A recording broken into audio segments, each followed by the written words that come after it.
Good morning, everybody. I'm coming to you from in my pantry this morning. Turns out it's my mum bunker. Who knew that the only place I was going to be able to find some peace and quiet was going to be by shutting myself away in the pantry. So here I am, makeup free, crazy hair, the lockdown look.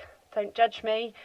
But I just wanted to hop on this morning. You know, I'm in lockdown with my husband. I've got 2 children. For those of you who don't know me, I've got a 5-year-old now and a 2-year-old as well. But I just wanted to do a special shout out for all of the parents who are hiding in pantries or shutting themselves in the bathroom for the odd moment or whatever it looks like for you. You know, I've found that over these last few weeks, lockdown at home with children has highs and lows, right?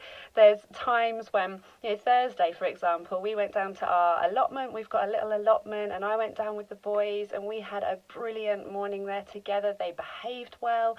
They played nicely with each other. They didn't squabble. They weren't whining. We just had the best day on Thursday. And then Friday was like the opposite of Thursday. No idea why the day didn't go so well, why stress levels were higher, why the whining was on a bigger scale. But, you know, there are up days and there are down days. There are good moments and there are bad moments and challenging moments and moments when you lock yourself in the pantry for a couple of minutes just to get some breathing space. But, you know, I want to encourage you all that you have got this. Parents, you have got this. On the good days and the bad days, you've got it. You can do this.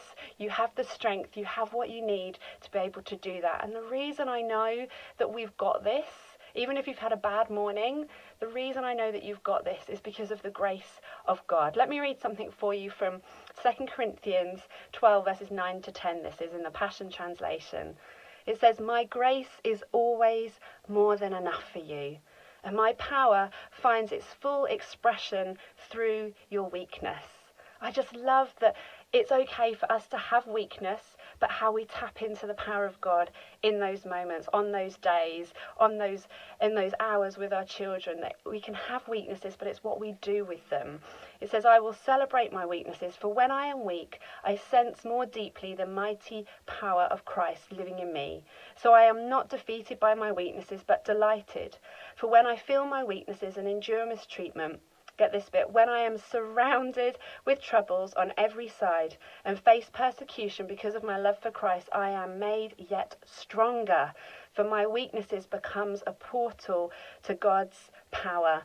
And that verse really got me thinking, like, how does that work? Like, I don't know if I delight in my weaknesses, but actually I think it comes down to breath prayers, is what I call them. That actually in those moments when we're home with the kids and we feel like things aren't going well and everyone's been on top of each other and the whining and the squabbling and the boredom, when all of that seems like it's getting too much, that is the moment to make the most of what I call breath prayers.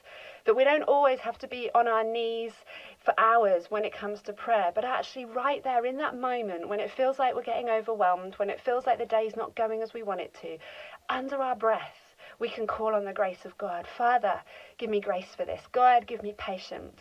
God, give me wisdom. I need you right now, God. Change the atmosphere. Help me carry this. That we can just do a very quick one-liner prayer underneath our breath in the midst of the struggle and the stress and the worries and the fear and the noise and the chaos. That one line of prayer is how we tap into the power of God, how we tap into the grace of God, that we can know what it means to have the power of Christ living in us, that we can find in those breath prayers that we are made yet stronger, and that our weaknesses, those moments when we feel we're not a good enough parent, when we feel like we can't help them, when we feel like we can't do another 3 weeks of this, as we come to God with those breath prayers, we can know that our weaknesses become a portal to God's power in our lives and in our families. So as homeschool kicking off again tomorrow morning, brand new term starting, I want to encourage you, remember the breath prayers and choose to tap into the grace